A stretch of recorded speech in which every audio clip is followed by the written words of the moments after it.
Hey kids, Uncle Mike. So, we are here talking about Santa Claus, Uncle Mike. And I got to tell you this. Maybe something is not quite right. Because this is number 3, third try. Last 2 videos. Sorry, no upload. Say why? No reason why. Can't understand. Unless somebody having some censorship. I don't know. Maybe not. So try again. Spread joy with Santa Claus. And so like it's not gonna be exactly the same as last one I tried to make, but that one will not upload. So try again. Here goes. Because we're talking about maybe some sensitive subjects. Some sensitive subjects. You know, it's okay. It's what we do on the holidays with our family. We talk. So Uncle Mike, he's showing you some things with the hand, and mostly this one. For travels, you gotta have that, right? Makes sense to me. Anyway, always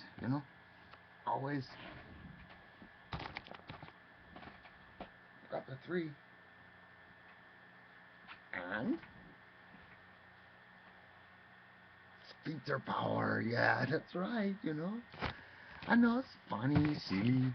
Maybe you say, it's gross. You talk about things like that, oh Mike. And your mama says the same thing. Like, I don't like it, Mike. Look, it's biology. It's biology class. It's like science. Because really, it's quite fantastic. Lots of them. You got lots inside your body. Lots of sphincter. Yeah, lots of little valves inside your body. Opening, closing, taking care of, delivery of fluids throughout your body. It's pretty incredible. I like your eyes, right? Your eyeballs, the way you get in the light, so you can looking around, and seeing things, and it basically becomes your primary input, right? What you see, and then you can touch it, confirm it is real. There it sits in front of me. Anyway, in the eyeball, you got, you got the iris is the colored part, right? The colored part of the eyeball, right? Iris is basically a sphincter in its muscle structure.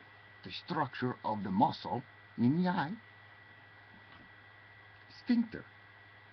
Maybe there is some debate because it never close all the way, close tight.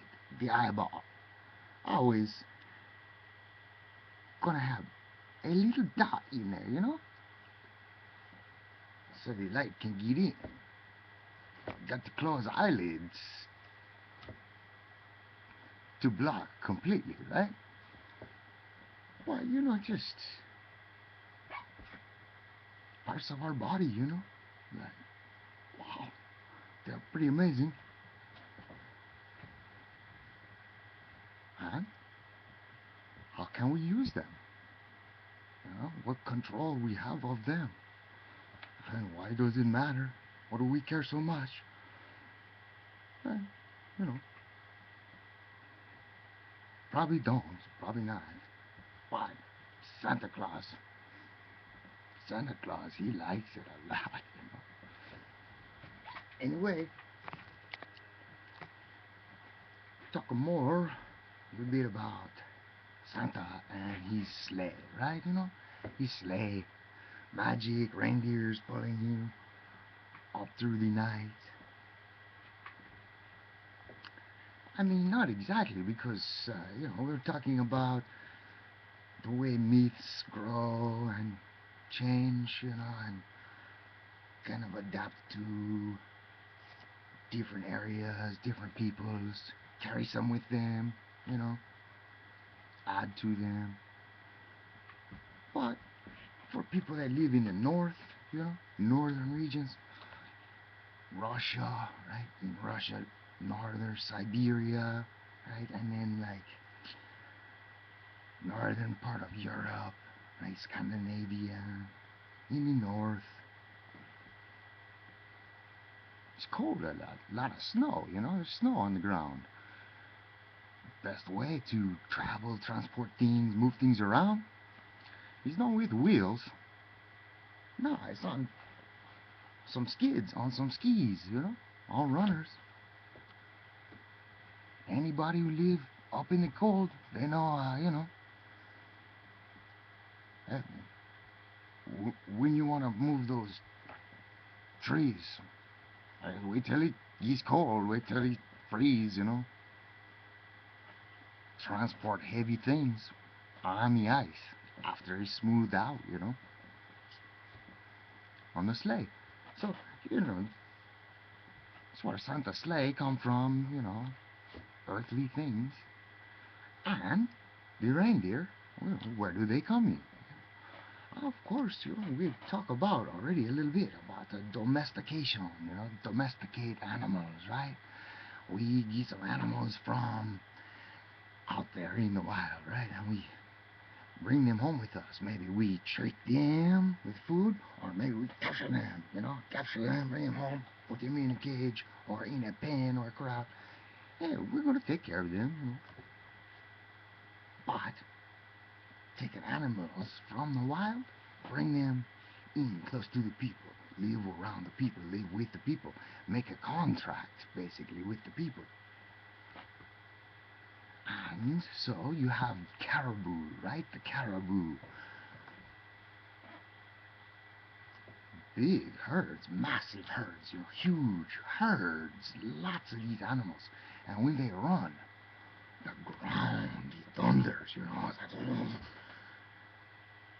and anybody who has seen that is like, that's fairly impressive, it just seems so powerful.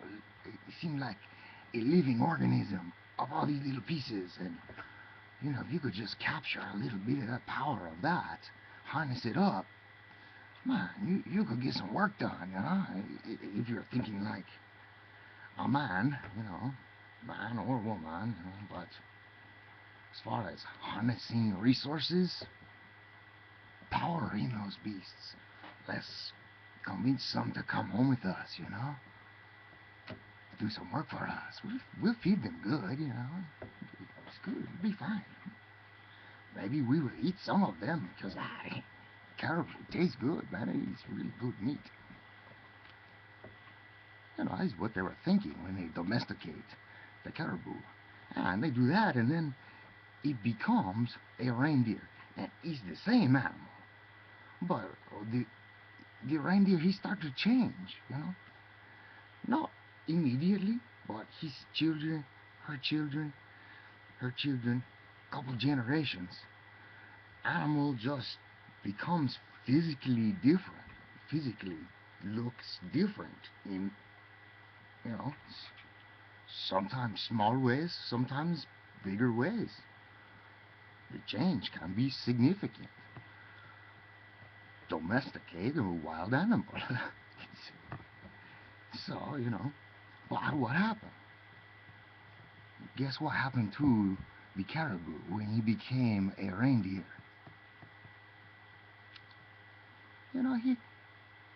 He just decided, I'm getting fed pretty good. I know what the farmer or the rancher is up to, I seen him eat some of my cousins. I know. But, whatever. I don't got to run too much. I know he's gonna protect me from, you know, bears or wolves that are out there. The fence is up, and you know, even got a barn. So I'm gonna relax a little bit. You know, I just munch along, just eat his food. Basically, the reindeer got kind of lazy, dude. You know, like he like ah, beast of burden, you know, pulling and stuff. Not so much, not so much. That's what happened with the reindeers, you know. And the guys, they still try, you know, they still try to. Okay, well, if I get, you know, 6 of them to go together, get them all to move together, then they start going a little bit, and you know. Anyways, it's a constant problem, because the reindeer, they just don't really like to pull things, you know. Well, anyway, this one guy, he was observing his reindeers. Yeah, one reindeer, somehow he found a hole, you know, in the fence somewhere that he could get, you know, he'd get his small horns through because he was young, but he would get out the fence, you know, and he would take off into the forest, right? Take off into the forest. Deciduous forest, right? He's got like pine trees, okay? Take off into the forest during the summer, you know, summer and fall time, before the snow. Anyway, when he would come back, he was just going nuts, you know? He's just going crazy all over the place, just bouncing around, you know, like full of energy, just like, what is wrong with that reindeer, you know? And like, he would come back in, and all the other reindeer, they would give him a hard time. You know, they're like, oh, hey, Rudolph, man, you're tripping us out, dude. You know, leave us alone a little bit. Okay, yeah, but man, what's wrong with him, right? But you know, Santa was like, check it out. You know, Rudolph has discovered something, I think. You know, so next time he sneaks out, you know, I'm gonna follow him. You know, follow Rudolph into the forest. I know what he's getting into, you know. And so Santa do that. And guess what he finds? Rudolph, he is eating mushrooms, right? A mushroom. He's got a red cap, right? Bright red cap and white dots on the cap. He's sometimes, you know, like, oh yeah, that's a good one. That big, yeah, that's a pretty good one, but about that size, you know. And he's called muscaria, right? Something like that. You can find it. You know, this is accurate science. This is scientific stuff. You know, you can look this up. Uh, anyway, the mushroom has some chemical in it that make the reindeer behave kind of crazy, but excite them. You know, excite them, give them some energy, give them some motivation, because they have lost their motivation to run. They don't need it no more. They get fed from Santa. You know, they live a good life. They don't care. They're going to be sausage sometime. They're just like, whatever. But they don't have no motivation to run anymore or pull the sleigh. Rudolph, he shows Santa.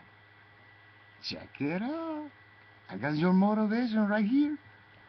So Santa, you know, he's like, oh. He starts to gather the mushrooms. Summertime, autumn, slightly different varieties around. So, you know, you got to be careful with these type of things, the mushrooms, you know. And all the cultures, you know, all the civilizations all over the world, in the stories of the old times, you know, in the way back old story time, you know, long time ago, the peoples before the science and the technology, you know, they have a shaman, right? And he had the magic powders. That's where a lot of these myths, you know, start from.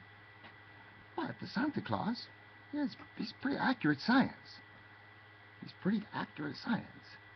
You'll feed this particular mushroom to reindeers. They like it. And they pull it much better. It's no joke. They're pulling the sled much better.